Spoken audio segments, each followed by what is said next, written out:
Welcome to my channel on the best of fantasy, and happy Halloween, everyone!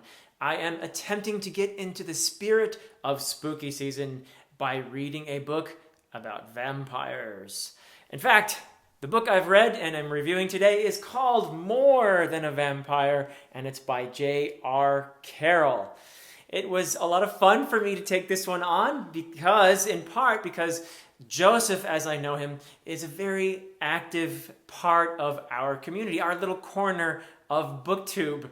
He leaves a lot of wonderful comments on my channel and on some of the other channels that I'm familiar with. So he is a wonderful presence, and it was a pleasure to agree to read his book, which he sent to me in exchange for an honest review. And it's also part of my effort to cover self-published books on the channel. I'm trying to do around one self-published book a month because I believe that is an important thing that we can do here on BookTube, is to shed a little light on those self-published authors. So it is my pleasure to do that. So More Than a Vampire is very appropriately titled since it's about more than vampires. It includes encounters with giants and fairies and trolls and shape changers and wizards and gods and other magical beings and beasties. The scope is also very broad for a relatively short book. It's just under 300 pages with fairly large font.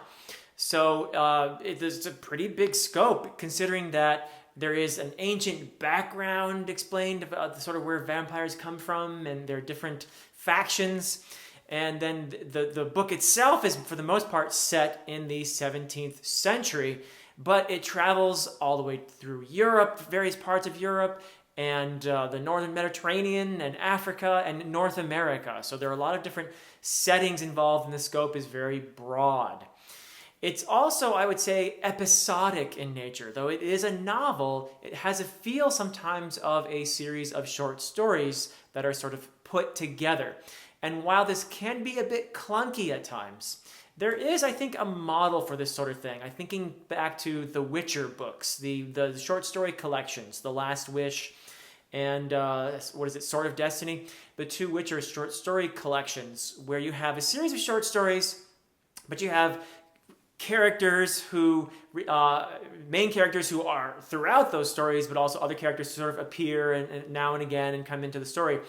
This has a similar kind of feel to that. So that is a model, I think, that can work for a longer book. But it does have a bit of clunkiness to the plot, but there are certain threads that connect all of these episodes together, and they do sort of gather momentum toward the end of the book. So the first-person narrator is one of the notable aspects of the book, and this is a bit like, so I was comparing it before to the Witcher books. I would compare the first-person narration in some ways to what you have in the Dresden Files. You have a very likable rogue, he's driven by vampiric urges, but he always wants to do the right thing, and his heart is in the right place.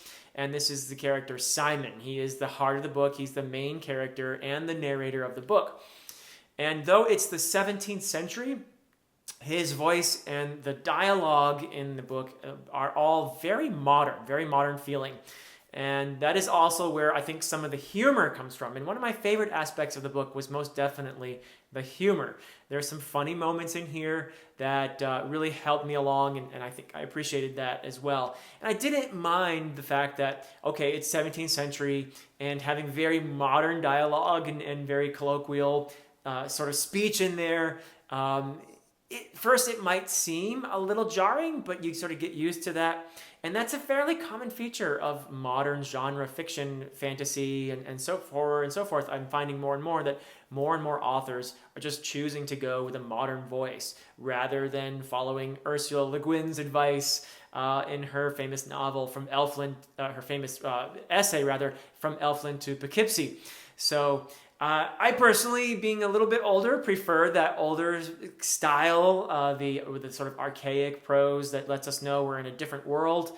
But I think that a lot of people wouldn't think twice, or wouldn't be as jarred as I am by having a very modern voice at first in an older setting.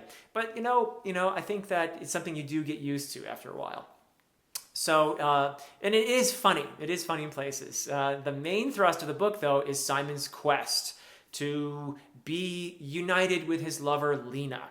And they are part of rival vampire factions in the 17th century. So that is the main part. You get that just from the back cover. And I won't say too much more than that because I'm going to keep this spoiler free. But that is the real... the story, the heart of it. So, and Lena also is the next most fleshed out character after Simon. And I did enjoy a lot of the interactions between the two of them. Their dialogue is very playful, and a lot of the humor was between the two of them. And so there was a nice dynamic aspect to their relationship that I appreciated, and I had some fun with that. So that is a nice part of the book, the love story, I guess you could say. Now, I want to say something that might be evident, but I think is important to acknowledge, and that is writing is hard. Self-publishing is especially hard because you have less help from editors and so forth. And I've noticed with a lot of the self-published books that I've read thus far that there are more errors on the pages. So a lot of grammar errors, spelling errors, and stuff of that nature. And this is especially true of More Than a Vampire. There were a lot of errors in terms of spelling and grammar and all of that. And a consistent switching between verb tenses, present and past, that I found a bit jarring at times. So these are aspects of the writing that I think Joseph Carrel probably would be able to smooth out and improve on. And the very fact that he has written a novel is astounding. It is fantastic. I would just like to congratulate him on that alone, because it is a tough journey to take, to write a book, a cohesive book, a finished product that you can, put your name on the cover. And it's a nice cover too, by the way. I really like the cover art on the book. It's fantastic. But yeah, I just think it's important to acknowledge, especially when we're talking about self-published books, how difficult it is. And I'm sure many of you out there can relate, have tried writing a book. Maybe you have a book in a drawer somewhere. But I want to say that I admire people like Joseph who put their stuff out there. And I think it's a great way as a first step on a journey to improve the craft. So while I do have to say that the grammar and the spelling and all that needs to be worked on, I think it's a fantastic thing to just get it out there. It might even be a smart move to just say, you know what, I'm going to self-publish, put my book out there, get feedback, work on the things that I can do better. So yeah, I just want to say to Joseph, congratulations on your book. There's a lot of fun aspects to it, and I have absolute best wishes for you in your writing journey. And I know there's going to be more in the More Than a series. This is going to be a series, I think.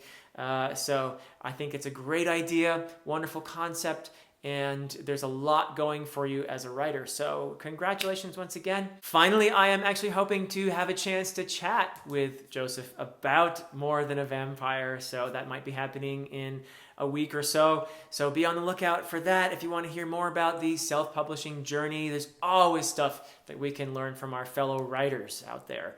So I think it's fantastic for us to be in this community, learn from each other, and celebrate each other's accomplishments.